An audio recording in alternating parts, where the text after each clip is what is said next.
Pendant ce quinquennat, sur la question du logement, je crois qu'on peut dire qu'il y a eu des progrès qui ont été faits. D'abord parce qu'on a enfin pris conscience qu'on ne pouvait pas compter sur les seules régulations du marché, qu'il y avait dans cet accès au logement des grandes inégalités, qu'il s'agisse d'ailleurs pour les catégories les plus pauvres, mais aussi pour les classes moyennes, du fait de l'augmentation énorme des prix.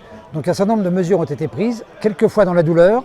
C'est la fameuse loi Allure, c'est le renforcement des dispositions de la loi SRU, c'est maintenant l'encadrement des loyers. On peut dire qu'il y a une prise de conscience et que des mesures ont été prises, sans doute trop tard pour qu'on puisse les juger aujourd'hui. Alors, si on se met dans la perspective des présidentielles, je pense qu'il n'y a pas énormément de changements à apporter.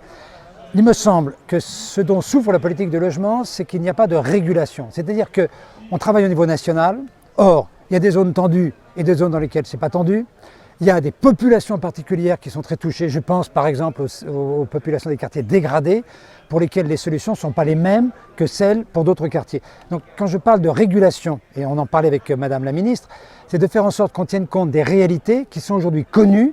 Dans la politique de la ville, on sait les quartiers difficiles, on sait où il y a des zones de faible revenu.